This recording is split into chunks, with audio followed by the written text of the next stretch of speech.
पहचान धन्य सोई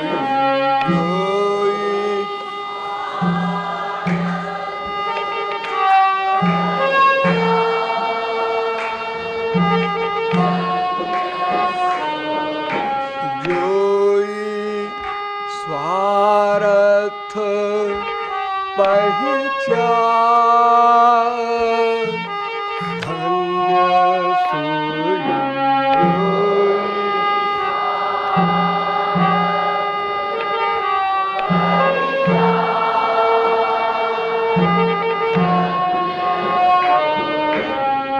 जोई स्वार्थ स्वार्थ पहचान धन्य सोई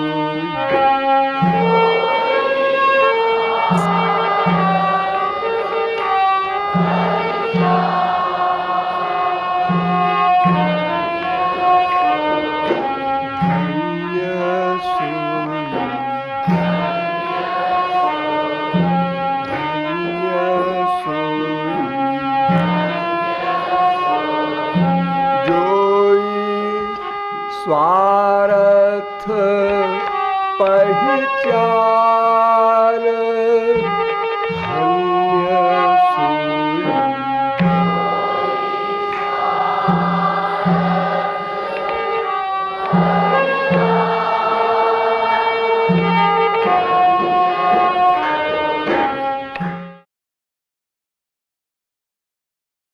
इस पद की व्याख्या में अब तक आप लोगों को बताया गया कि विश्व में वही जीव धन्य है जिसने अपने वास्तविक स्वार्थ को जान लिया। स्वार्थ शब्द का अर्थ करते हुए आप लोगों को यह बताया गया कि स्व का तात्पर्य है आत्मा और अर्थ का तात्पर्य है उद्देश्य। आत्मा का जो उद्देश्य है उसको जो प्राप्त कर ले वही व्यक्ति धन्य है, अथवा उससे बड़ा कोई धन्य हो ही नहीं सकता। उस आत्मा के विषय में भी आप लोगों को बताया गया कि आत्मा क्या है, ऐसा प्रश्न कभी न करना। कोई महापुरुष या स्वयं भगवान इस प्रश्न का उत्तर नहीं दे सकते, और अगर देंगे भी तो आप नहीं समझ सकते, क्योंकि आत्मा बुद्धि से परे है। केवल शास्त्रों वेदों के आधार पर आप इतना समझ लीजिए कि आत्मा भगवान की शक्ति रूप है, इसलिए उनका अंश है, इसलिए उनका दास है, और ये नित्य दास है। और भी अनेक प्रकार की परिभाषाएं आत्मा की बताई गई। पश्चात यह भी बताया गया कि भगवान क्या है, परमात्मा क्या है, ब्रह्म क्या है। इन तीन अभिन्न तत्वों पर भी गंभीर विचार किया गया, और अंत में ये निश्चय पर हम पहुंचे कि भगवान श्री कृष्ण ही अद्वय ज्ञान तत्व एवं आत्मा के प्राप्तव्य हैं। समस्त शास्त्रों वेदों में श्री कृष्ण की प्राप्ति का ही उपाय बताया गया है। अतएव इस आत्मा का संबंध केवल श्री कृष्ण से ही है, और वो संबंध केवल जीव का नित्य दासत्व का है। इसके बाद अभिधेय भी आपको समझाया गया, अर्थात किस साधन से वो साध्य प्राप्त होगा, वो उपाय क्या है। वो एक ही उपाय है, अनेक उपाय होते तो उसमें झगड़ा रहता। केवल भक्ति से ही भगवान प्राप्त हो सकता है, भक्ति से ही माया निवृत्ति हो सकती है। इन दोनों वाक्यों को याद रखिएगा, क्योंकि दो ही लक्ष्य विश्व में किसी का बन सकता है, या तो मोक्ष चाहेगा या तो भगवान की नित्य सेवा चाहेगा। तो मोक्ष भी केवल भगवान की भक्ति से ही मिल सकता है, और कोई मार्ग नहीं। जितने भी साधन हैं उन साधनों का फल भी भक्ति से ही मिलता है। भगवान ही कर्म का फल देते हैं, भगवान को कौन चैलेंज कर सकता है?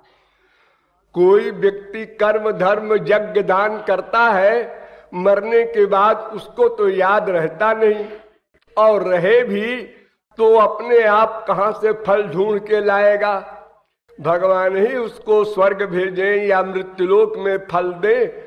तो कर्म ज्ञान भक्ति या कोई भी तपश्चर्या आदि जो भी साधन है उनका फल भी भक्ति ही देती है। अतएव एकमात्र भक्ति ही अभिधेय है। और प्रयोजन तत्व भी आपको बताया गया कि वो प्रयोजन है प्रेम महाधन। प्रेम प्राप्त करना है, और वो प्रेम नित्य सिद्ध है, साधन साध्य नहीं, नित्य सिद्ध कृष्ण प्रेम साध्य कभू नय। गौरांग महाप्रभु कहते हैं कि श्री कृष्ण प्रेम नित्य सिद्ध अनादि उनकी परम अंतरंग लादिनी शक्ति का सारभूत तत्व है। समस्त ब्रह्मांड प्लस परव्योम प्लस गोलोक पर शासन करने वाले श्री कृष्ण भगवान भी प्रेम के अंडर में हो जाते हैं। इतनी महान शक्ति है वो प्रेम। वो प्रेम हमारा एम है, हमारा उद्देश्य है। और ये भी बताया गया कि उस प्रेम से हम क्या करेंगे।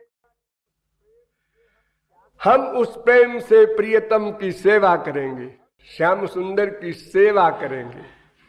सेवा सेवा सेवा, केवल एक लक्ष्य। अब इसके आगे चलिए। ये तो आप लोग समझ गए कि श्री कृष्ण आत्मा के संबंध तत्व, यानी श्री कृष्ण ही एकमात्र संबंधी हैं। नंबर 2, भक्ति से ही साध्य मिलेगा, प्रेम मिलेगा। तो 3 चीज, कृष्ण, कृष्ण भक्ति, प्रेम, 3 महाधन। 3 बात हमको समझना है। हमारा संबंध क्या है श्री कृष्ण से, उस संबंध के बाद संबंधी से कैसे मिला जाएगा, और मिलने के बाद उनसे क्या मांगा जाएगा। वैसे मांगा जाएगा हम समझाने के लिए बोल रहे हैं, मांगने की आवश्यकता नहीं पड़ेगी। मांगना तो वहां आवश्यक होता है जहां लोग अल्पज्ञ होते हैं, माँ बाप बेटा स्त्री पति पड़ोसी, वहां हम लोग मांगा करते हैं। अरे भाई हमको ये सामान चाहिए, और वो पूछा भी करता है। वैसे तो भगवान भी एक्टिंग में पूछते हैं, बेटा बर मांगो।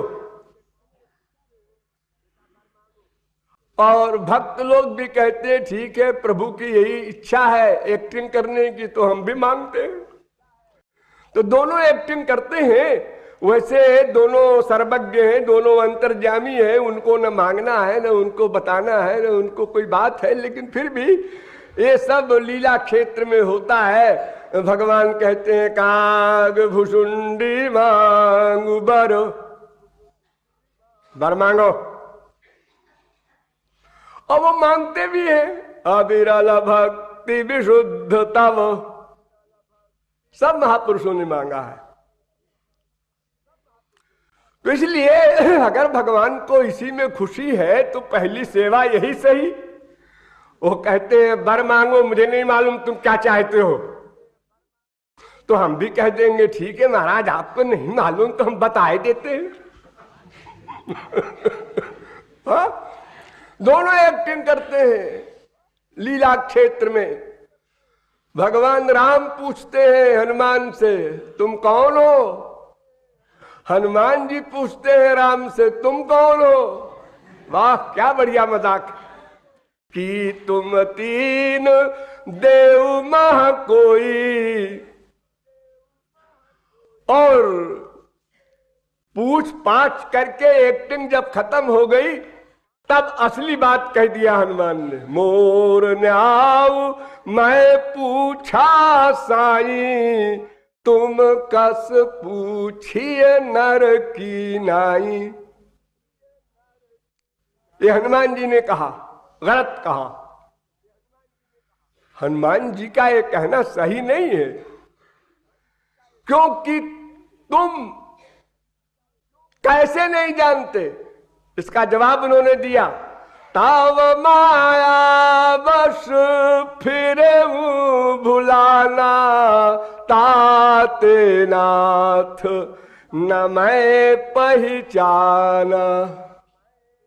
आपकी माया से मैं भूल गया, इसलिए आपको पहचान नहीं सका, इसलिए मैंने पूछा आप कौन है। हाँ ये सही है, ये सही है। अभी तो आप कह रहे थे गलत है, क्यों पूछा हनुमान ने, उनको भी सब मालूम है। अरे वो भगवान के पार्षद है, उनको क्या नहीं मालूम। जितनी शक्तियां भगवान के पास उतनी सारी शक्तियां महापुरुष के पास रहती हैं। फिर वो तो अनादिकाल के परिकर है, भगवान शंकर है। क्या नहीं जानते हो।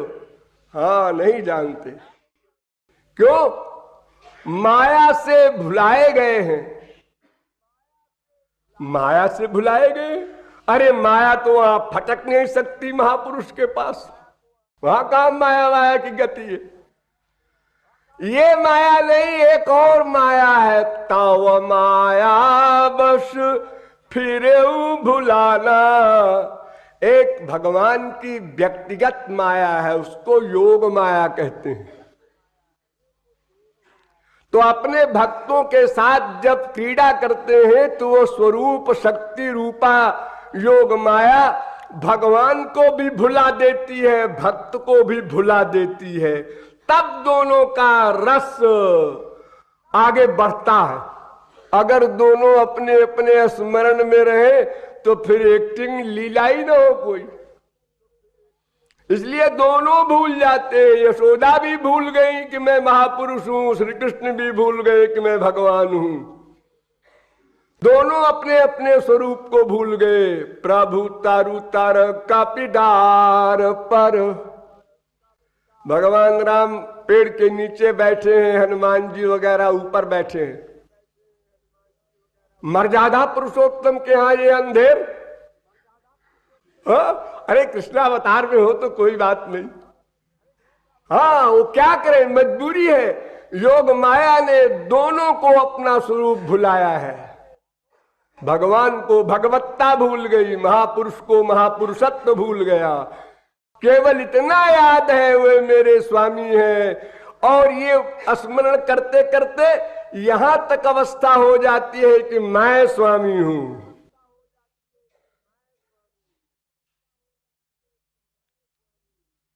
रामकृष्ण परमहंस हाथ में माला लेकर जब देवी को पहनाने के लिए उठाते थे तो देवी का स्मरण करते करते करते बजाय देवी की मूर्ति के अपने आप पहन लेते थे। हम पब्लिक हंसती थी, ये पागल हो गया है। वो तद्रूप हो जाता है। महाराष्ट्र में जब श्री कृष्ण अंतर्धान हो गए तो गोपियों ने श्री कृष्ण का अभिनय किया। वो एक्टिंग नहीं है, नाटक नहीं है, वो भावावेश क्लास की समाधि का विषय है।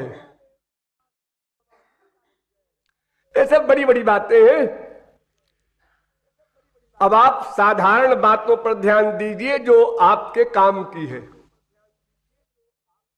अर्थात भक्ति से भक्ति मिलेगी, प्रेम मिलेगा। तो एक भक्ति आपको करनी है, वो अभिधेय, जिसे मैं बार बार कह रहा हूं, साधना। जो भक्ति करनी है बस उसको समझना है हमको, और ज्ञान भूल भी जाए, न भूले तो बहुत अच्छा है। सिद्धांत तो बलिया चित्ते नौक और औलोस। गौरांग महाप्रभु कहते हैं कि देखो, सिद्धांत ज्ञान में लापरवाही न करना है कि हमको क्या करना है। तुम्हारी भक्ति संबंधी ज्ञान जितना आवश्यक है वो पक्के तौर से सदा रहना चाहिए। तुम्हारा स्वरूप क्या है, भगवान का स्वरूप क्या है, भक्ति का स्वरूप क्या है, निष्कामता क्या है, अनन्यता क्या है, ये जितनी आवश्यक चीजें हैं तुम्हारे मार्ग की, उसकी थियरी, उसका तत्व ज्ञान सदा साथ रहना चाहिए। उसको बार बार मनन करना चाहिए, आलस्य नहीं करना चाहिए। हम तो राधे राधे करेंगे, क्योंकि थोड़ा सा कुसंग मिला कि फिर तुम गिर जाओगे।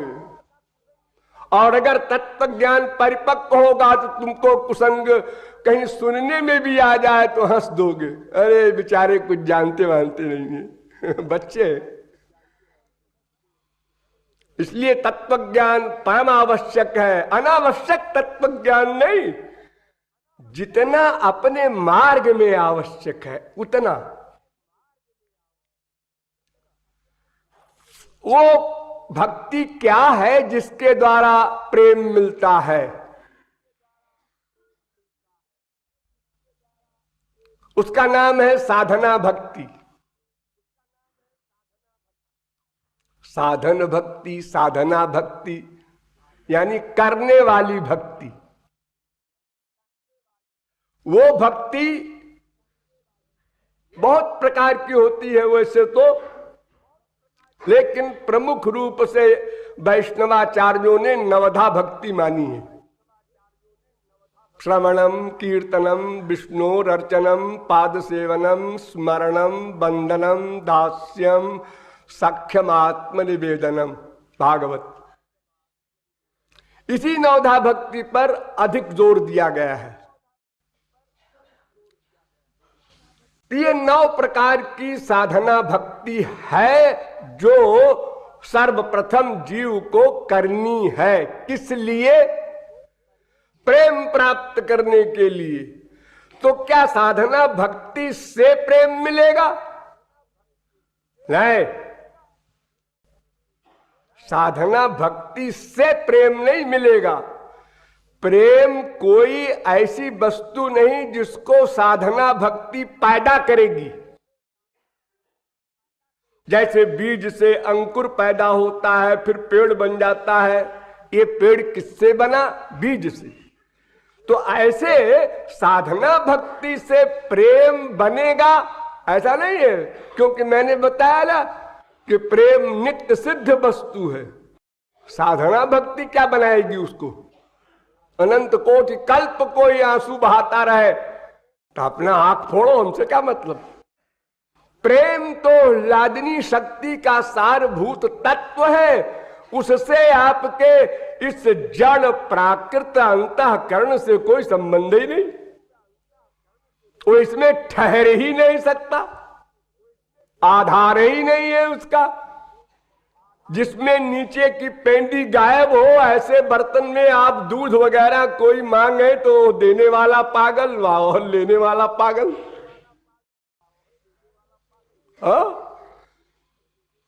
तो प्रेम नाम की वस्तु पैदा नहीं हुई है साधना भक्ति से। फिर साधना भक्ति क्यों की जाती है जी? जब प्रेम कृपा साध्य है, साधन साध्य है ही नहीं, तो साधना भक्ति क्यों करवा रहे हैं हमसे आप? फिर भगवान या महापुरुष उसको दे दे, सीधे सीधे छुट्टी मिली। कहां दे दे? अरे कहां दे दे? अंतःकरण में। पर अंतःकरण तुम्हारा माइक है, उसमें अमाइक वस्तु नहीं ठहर सकती। अमाइक दिव्य। बार बार आपको बताया जा रहा है कि प्रेम दिव्य तत्व है, जिसके अंडर में भगवान रहता है। दिव्य तो अनंत वस्तुएं हैं भगवान की, सब भगवान के अंडर में है, लेकिन एक प्रेम ऐसी शक्ति है जिसके अंडर में भगवान रहता है, यानी उससे बड़ी कोई चीज है ही नहीं। इसीलिए भगवान कृष्ण यदि छूटे भक्ते भुक्ति मुक्ति दिया, प्रेम भक्ति कभू ना दे राखे लुकाइया। अगर कोई संसार के वैभव ब्रह्मलोक तक के अथवा मुक्ति मांग लेता है तो भगवान बड़े खुश होते हैं, अच्छा हुआ छुट्टी मिली। भक्ति को छुपाए रखते हैं, लुकाए रहते हैं।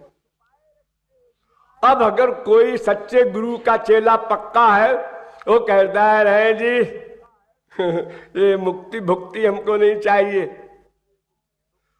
अब आप चले जाइए। अरे आपसे मैंने एक चीज मांगा और आप हमको पट्टी पढ़ा रहे, और आप कहते हैं जो मांगेगा वो हम देंगे, तो मत दीजिए, उसकी कोई परवाह नहीं। मेरे पास तो विरह के आंसू है, बस पर्याप्त है अनंत काल के लिए, मुझे आपकी परवाह नहीं है। धौंस न बताओ। अगर देना है तो वो प्रेम दो जिससे परे कोई तत्व नहीं।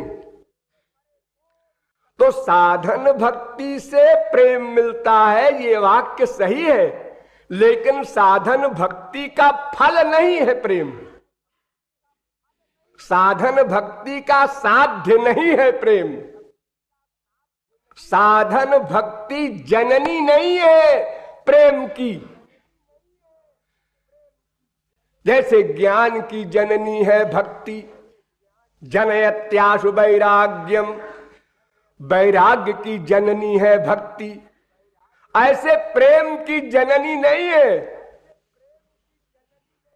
फिर साधना भक्ति क्यों की जाती है? मान लो ज्ञान भी हो गया, वैराग्य भी हो गया, इससे क्या काम बनेगा? फिर वहीं के वहीं खड़े।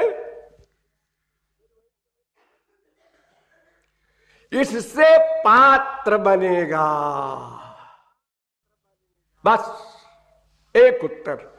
साधना भक्ति से अंतःकरण का वो पात्र बनेगा जिस पात्र में वो दिव्य प्रेम ठहर सके।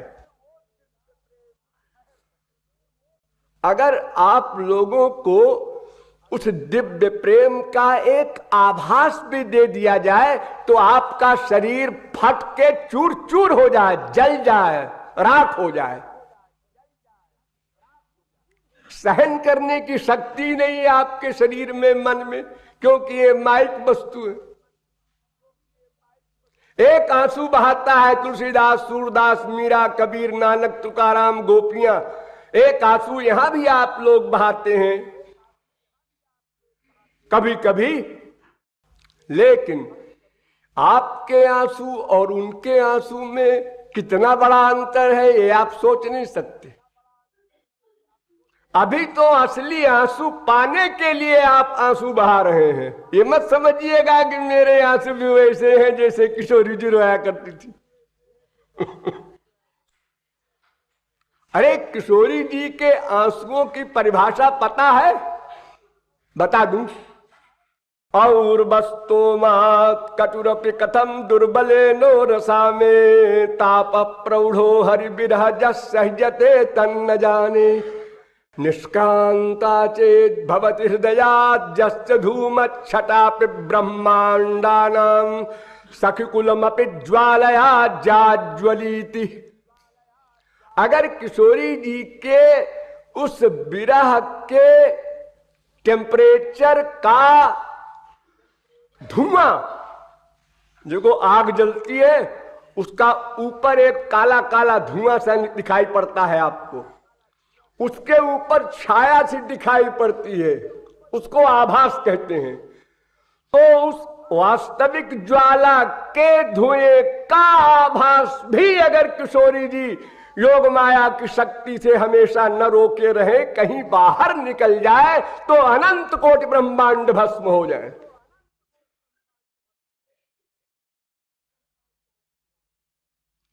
ये बहुत बारीक बातें हैं। तो आप इतने समझ लीजिए कि साधना भक्ति से अंतःकरण की शुद्धि होगी प्लस दिव्य बनेगा। दो बात, एक एक शब्द पर ध्यान दो। अंतःकरण की शुद्धि होगी प्लस दिव्य बनेगा। अंतःकरण की शुद्धि आत्मज्ञानी की भी होती है, ज्ञान मार्ग में भी होती है, कर्म मार्ग में भी होती है। अंतःकरण शुद्धि से खाली काम नहीं बनेगा। भक्ति के द्वारा जो अंतःकरण शुद्धि होती है उसमें अंतःकरण दिव्य बन जाता है। ये विशेष बात भक्ति मार्ग में है, ये बात ज्ञानवान में नहीं है। इसलिए वास्तविक अंतःकरण शुद्धि भक्ति से ही होती है, ऐसा ज्ञानी लोग भी बोलते हैं। वस्तुतः बुद्धि शुद्धि नहे कृष्ण भक्ति बिने। गौरांग महाप्रभु कहते हैं कि भाई असल में तो बुद्धि बिल्कुल शुद्ध हो, ये कृष्ण भक्ति के बिना नहीं हो सकता। क्यों?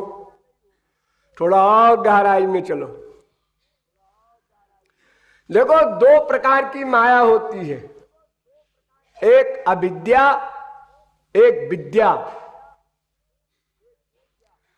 तो रजोगुण तमोगुण ये अविद्या है और सत्वगुण ये विद्या माया है।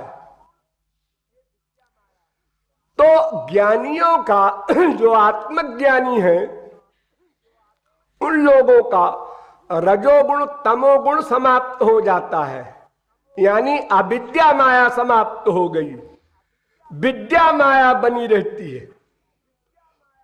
विद्या माया में एक कमाल भी है। विद्या माया से उस सत्व गुण से इतना बड़ा आनंद मिलता है ज्ञानी को कि वो बेचारा समझता है बस इसके आगे और कोई आनंद हो ही नहीं सकता। ध्यान दो, यानी अनंत कोटि ब्रह्मांड का जो आनंद है उससे बहुत बड़ा आनंद होता है वो सत्वगुण का, ज्ञान का, समाधि का। सत्वात् संजायते ज्ञानम, कैवल्यम सात्विकम ज्ञानम, भागवत। वो विद्या माया होते हुए भी इतना आनंद मिलता है, क्योंकि रजोगुण तमोगुण चला गया तो काम क्रोध लोभ मोह भी चले गए, वो शांत हो गया। न सोचती न कांक्षति सम सर्वेषु भूतेषु। ये अवस्था है जब अविद्या नष्ट होती है। लेकिन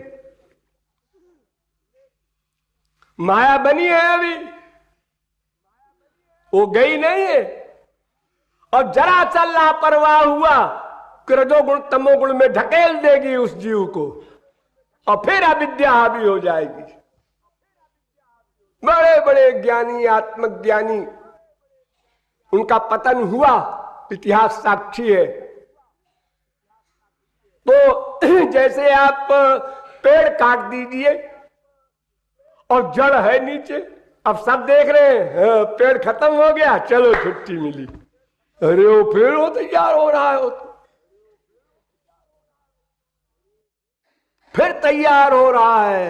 एक छोटी सी घास दूब रोज छीलते जाओ, फिर निकलती जाती है, छीलते जाओ। एक एक फुट गहराई तक की मिट्टी निकाल दो, फिर भी वो निकल आती है। ऐसी जड़ है माया की।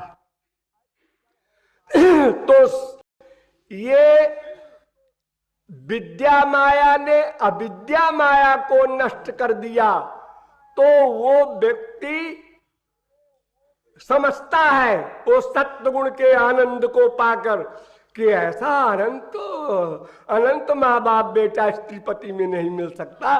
बस यही है वास्तविक परमानंद। धोखे में पड़ जाता है, इसलिए उसको भागवत ने कहा है, ये निरबिंदाक्ष विमुक्त मानी ना, वो विमुक्त मानी हो गया। विमुक्त मानी माने जो सचमुच तो मुक्त नहीं हुआ है, लेकिन अपने को मुक्त मान रहा है धोखे में। उसका गुरु गलत है, अधूरा है, इसलिए गुरु ने उसको समझाया नहीं। अरे अरे अभी मत रुक, अभी तो आधा रास्ता पार हुआ है बुद्धू।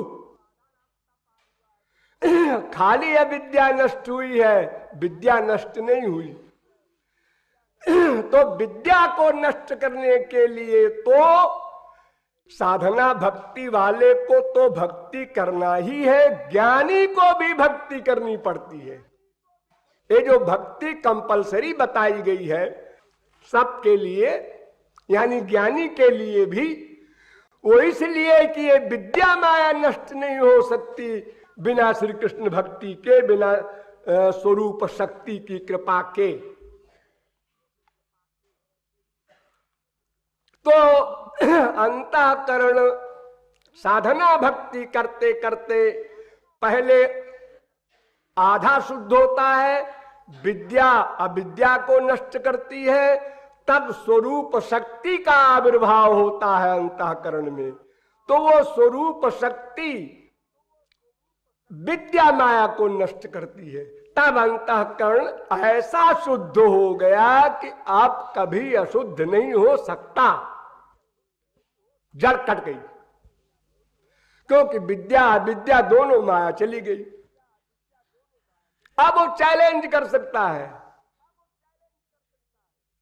अब मैं तो ही जानो संसार, बांधी न सकई मोही हरि के बल। तुलसीदास चैलेंज कर रहे हैं। हर जगह तो रोते रहे, हाय मुझे माया लगी बचाओ, माया लगी बचाओ, और एक जगह आ गए असलियत में, उन्होंने कहा नहीं नहीं, ये विद्या माया चली गई है मेरी, मैं क्यों डरूं। इसलिए हरि के बल, वहां हरि का बल का मतलब स्वरूप शक्ति का बल। वो स्वरूप शक्ति के कारण अंतःकरण की पूर्ण शुद्धि हो जाती है। अब पात्र बन गया प्रेम के लिए। मैंने बताया था ना, वो दिव्य वस्तु है प्रेम। वो कहती है कि हमको आधार दो, हमारे वेग को जो सह सके वो आधार दो, वरना हनुमान जी की तरह जेहि गिरि पैर दे हनुमंता, चले सोगा पाताल तुरंता। हनुमान जी के भार को कोई पर्वत सह ही नहीं सका। वो जिस पहाड़ पे जंप करें कि यहां से लंका को जंप करें, एक जंप में पहुंचे, वो पहाड़ ही चला जाए पाताल में। ऐसे ही जब तक पात्र न हो तब तक हमारे देश में तमाम ऐसे कमजोर पुल बनते हैं, अधिक भीड़ हुई कि चला गया नीचे हो। कई छतें मकानों की होती हैं, जुलूस जा रहा है और छतों पर बारजा में लोग बैठे हैं, एक में एक सटे हुए और टूट गया हो, तो भार सहने की शक्ति हो। तो प्रेम नाम की दिव्य वस्तु उस दिव्य अंतःकरण में आएगी जब अंतःकरण को साधना भक्ति के द्वारा अविद्या और विद्या दोनों मायाओं को स्वरूप शक्ति समाप्त कर देगी। एक कंक्लूजन,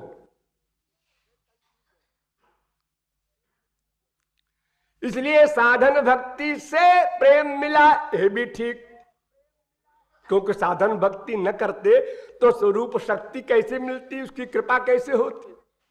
तो साधन भक्ति से प्रेम मिला, ये वाक्य भी सही। और साधन भक्ति से प्रेम नहीं मिला, साधन भक्ति से अंतःकरण शुद्ध हुआ, पात्र बना। प्रेम तो मिला उस स्वरूप शक्ति के कारण। अब वो गुरु के द्वारा मिले, कैसे ही मिले, लेकिन बर्तन हमको बनाना पड़ेगा, पात्र बनाना पड़ेगा, अंतःकरण शुद्ध करना पड़ेगा, वो साधना भक्ति करनी पड़ेगी। वो भक्ति 9 प्रकार की है। 9 में आप 9 कीजिए, 8 कीजिए, 7 कीजिए, 6 कीजिए, 5 कीजिए, 4 कीजिए, 3 कीजिए, 2 कीजिए, 1 कीजिए, ऐसा रियायत आपको दी गई है। अगर 1 कीजिए तो स्मरण कीजिए, ध्यान दो। मनेर स्मरण प्राण, ये स्मरण जो है ये समस्त भक्तियों का प्राण है। देखो, आपके शरीर में जब तक प्राण है तो न कोई गीध आपके ऊपर मंडराता है, न कौवा मंडराता है, न कोई कुत्ता आता है आपके शरीर को खाने के लिए। आप कहीं भी जा रहे हैं आराम से, ठीक है।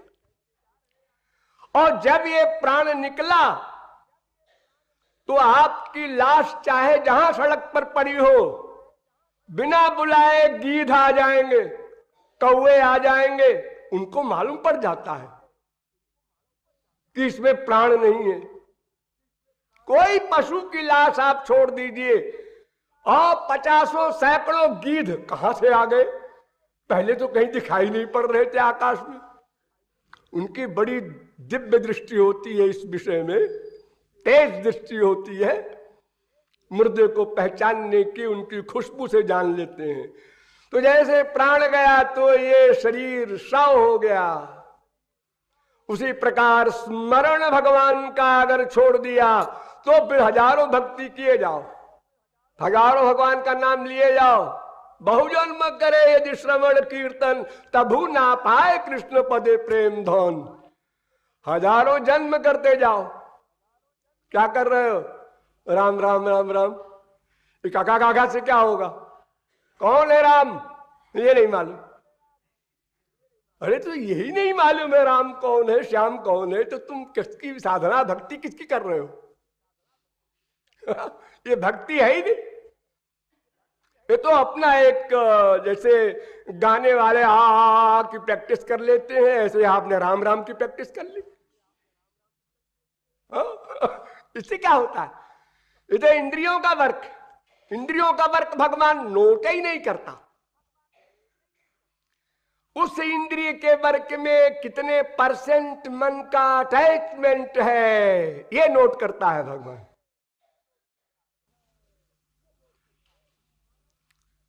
तो स्मरण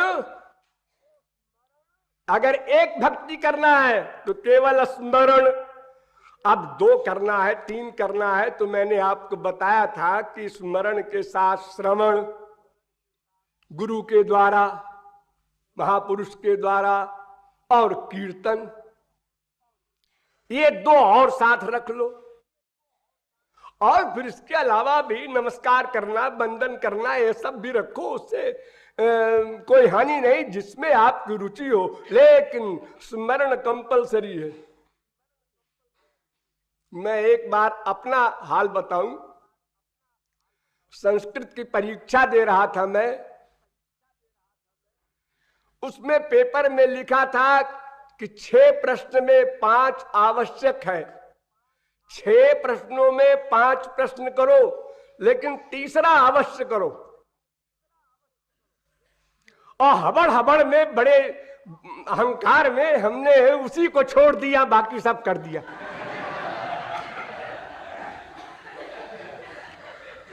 यानी पेपर को पढ़ा भी नहीं ढंग से। इतनी क्यों? एक बीमारी थी हमको लड़कपन में कि हम सबसे पहले निकले परीक्षा दे करके, आधा घंटे में, पौन घंटे में सब कर करा करके बाहर।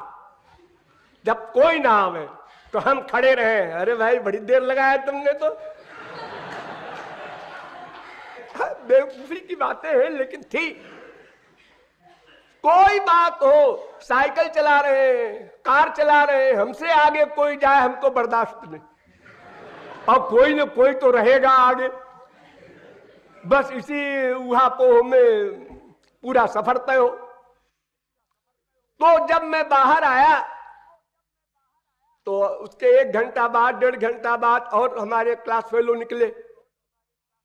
तो किसी ने हमसे पूछा वो तीसरे क्वेश्चन के बारे में, इसके बारे में आपने त्रिपाठी जी क्या लिखा है? हमने कहा उसको मैंने किया नहीं। बड़े कॉन्फिडेंस से हमने कहा। उन्होंने हम कहा अपना पेपर दिखाइए। हमने पेपर दिखाया तो ट्रिक मार्क उस पर था ही नहीं। तो कहने लगे त्रिपाठी जी आज धोखा खा गए आप, जरा पढ़िए तो ऊपर की लाइन। पढ़ा, बड़ा धक्का लगा। उस धक्के का अनुभव इस समय तो नहीं कर सकते। उस समय क्योंकि जो क्वेश्चन 100% हमको आ रहा है अब वो बेवकूफी से छूट गया। अब 20 नंबर का क्वेश्चन, 5 क्वेश्चन तो करने थे। हाँ, जरा सी लापरवाही करो तो इसी प्रकार ये अनंत जन्म हमारे नष्ट हुए हैं।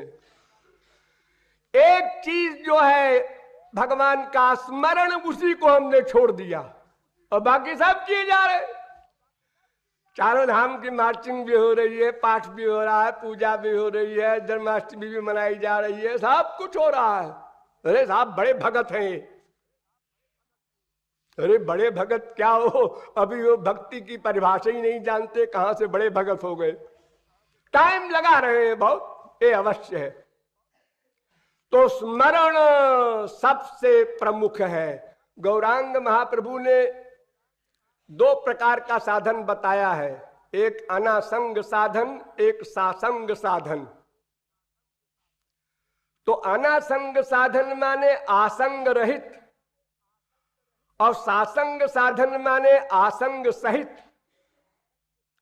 और आसंग माने मन का चिंतन भगवान का हो, मन का संग भगवान के रूप ध्यान में हो, वो साधना सासंग साधना है। अनासंग साधना के लिए उन्होंने कहा करोड़ कल्प किए जाओ, इससे कुछ नहीं मिलेगा। अब ये अलग बात है कि कोई कहे साहब नथिंग से समथिंग अच्छा है, ठीक है, गधा गधा कहने से राम राम कहना अच्छा ही है, लेकिन ये साधना नहीं है। फिर आप जब बहुत दिन हो जाते हैं तो कहते हैं महाराज जी हमको तो बहुत दिन हो गए, कुछ लड्डू पेड़ा मिला नहीं। तो जब साधना ही गलत हो रही है तो माइलस्टोन तुम्हें कहां मिल जाएगा कि हम 10 मील चले आए, 20 मील चले आए। अरे मार्ग से आगे बढ़ो, तुम तो एक ही जगह पर खड़े खड़े मार्चिंग कर रहे हो। हाँ, तो सासंग साधन यानी स्मरण भक्ति सबसे प्रमुख है। और स्मरण भक्ति कहीं भी किसी भी पोजीशन में सदा की जा सकती है, ये भी रियायत दे दिया भगवान ने। लेट्रिन में बैठे हैं, 10 मिनट बैठना है, उसमें रूप ध्यान करो, फालतू टाइम न खराब करो।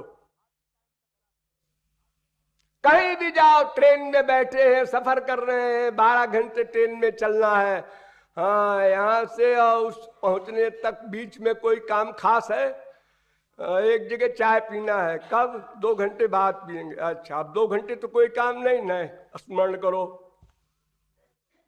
आंख खोल के स्मरण करो। नहीं तुम्हारा सामान उठा ला ले जाए कोई और कहो कृपालु ने कहा है आंख बंद करके रूप ध्यान करो।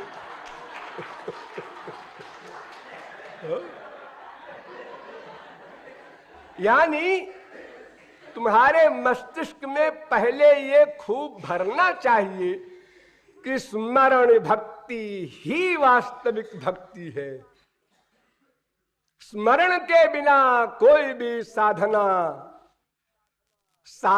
कैसे कहलाएगी? साधना का मतलब हम दास, वो स्वामी। जब स्वामी ही नहीं आया हमारे अंतःकरण में तो हम भक्ति कहां कर रहे हैं? किसकी कर रहे हैं?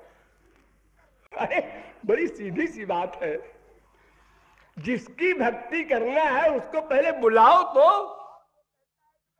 और वो कहता है कि भाई हमको बुलाने में तुम्हें कोई तुम्हारे लिए प्रॉब्लम नहीं है, तुम्हें जो रूप अच्छा लगे मन को वो बना लो, जो श्रृंगार अच्छा लगे वो कर लो हमारा।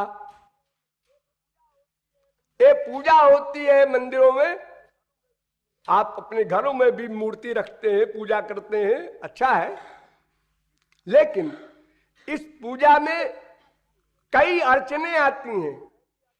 सबसे पहली अड़चन तो यह है कि चाहे वो अरबपति हो, अब उसकी इच्छा आज हुई कि श्याम सुंदर को ऐसा हार पहनाए जैसा हार दुनिया में किसी के पास न हो, इतनी चमक हो उसमें।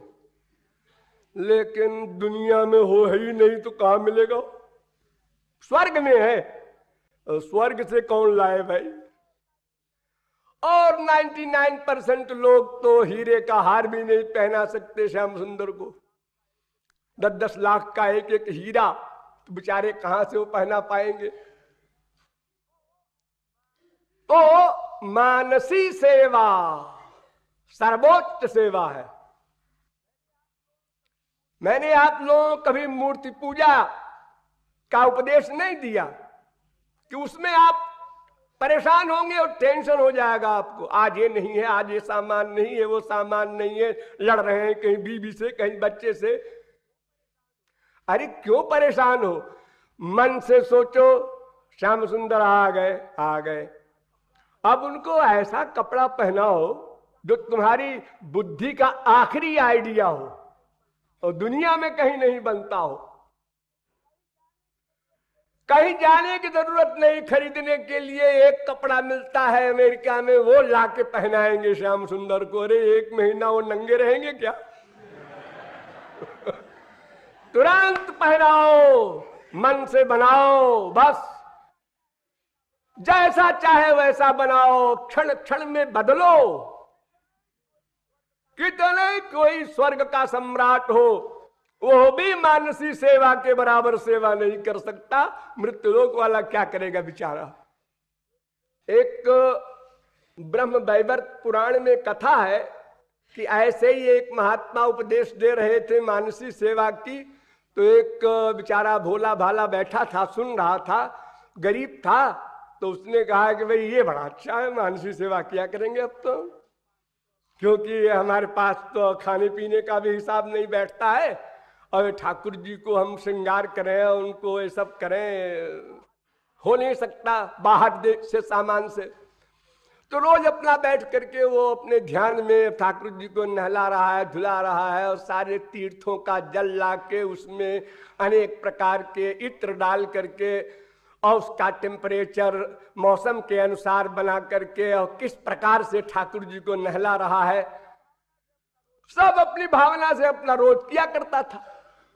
एक दिन उसने उसी भावना से सोने की थाली मंगाई, उसमें हीरे जड़े हुए थे, उसमें कटोरियां रखी, उसमें एक एक सामान रखा मन से ही, और रख के थाली हाथ में लिया और श्याम सुंदर सामने बैठे हैं। उनके पास ले जाने के लिए जैसे आगे बढ़ा तो देखा कि थाली गर्म है। तो उसने सोचा कि लगता है कि थाली में रखा हुआ सामान अधिक गर्म है, तब तो थाली गर्म हो गई। तो ये श्याम सुंदर अगर कहीं पहले रोज की तरह आदत पड़ी रही और एकदम से उन्होंने डाल लिया मुंह में तो मुंह जल जाएगा उनका। मैं इसका शिकार हो चुका हूं बहुत बार। मुझे विश्वास रहता है कि ये लोग खाना जो लाएंगे समझ बूझ के लाएंगे, अभ्यस्त है, एक आदमी हमेशा बनाता है। कभी कभी ये लोग भी गरम गरम दे देते हैं कोई चीज, तो हम ठाट से उसको रख लेते हैं मुंह में। बाद में मालूम पड़ता है। तो उसने उसे मन से चिंतन कर रहा है, अपनी उंगली डाली एक कटोरी में, कितना गर्म है वो खाना, तो उंगली जल गई उसकी। वैसे ही मन से चिंतन कर रहा है, उंगली जल गई। जलने के बाद उसने कहा कि अरे गरम तो है सो है, अब उंगली डाल दिया हमने, अब ठाकुर जी को कैसे खिलाएंगे इसको, अब दूसरा खाना बनाएंगे। इतने में समाधि खुल गई, वो चिंतन की धारा कट गई, आंख खोल दिया, देखा उंगली जली हुई, प्रत्यक्ष जली हुई। फिर नारायण ने लक्ष्मी से कहा कि तुम्हें एक भक्त दिखावे। उन्होंने कहा हाँ दिखाइए। तो उसको बुलाया और कहा कि देखो इसकी उंगली जली हुई है, ये कैसे जली है जरा पूछो। मानसी सेवा सबसे बढ़िया, मानसिक रूप ध्यान, मानसिक सेवा, जैसी इच्छा हो आठों जाम करो, कोई परेशानी की बात नहीं और कोई प्रॉब्लम नहीं, कोई सामान बाहर से लाने की आवश्यकता नहीं। तो स्मरण सबसे बड़ा साधन, भक्ति का स्वरूप। स्मर्तव्य सततम विष्णुर्विस्मर्तव्यो न जाच्युत सर्वे विधि निषेधास्तु रेते और किंकराः। वेद व्यास कहते हैं देखो विधि निषेध ये दो चीजें वेद में लिखी हैं। विधि माने ये करो ये करो ये करो, निषेध माने ये ना करो ये ना करो, झूठ ना बोलो, चोरी ना करो। तो वेद में जो विधि निषेध लिखा है उसको तुम छोड़ो, चारों वेद के चक्कर में ना पड़ो, हम बताएं वो विधि निषेध मानो।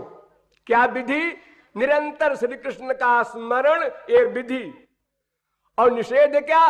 श्री कृष्ण का विस्मरण न होने पाए, वो भूलने न पाए। तद विस्मरणे परम व्याकुलता। अगर एक क्षण को भी भूल जाए तो व्याकुल हो जाओ। सदा स्मरण करना यही विधि, और विस्मरण न होने पाए यही निषेध। अगर ये दो चीज तुमने कर ली तो वेद अपना जो कानून का डंडा लिए घूम रहे हैं वापस लौट जाएंगे। वो फिर नहीं आएंगे आपके पास कि देखो जी मैं कानून बताऊं तुमको क्या विधि क्या निषेध है। देवर्षि भूताप्त नृणाम पितॄणाम न किंकरो। वो किसी का गुलाम नहीं, शास्त्र वेद का। तो ऐसा है ये स्मरण भक्ति का स्वरूप। वो भक्ति दो प्रकार की होती है, एक वैधी एक रागानुगा।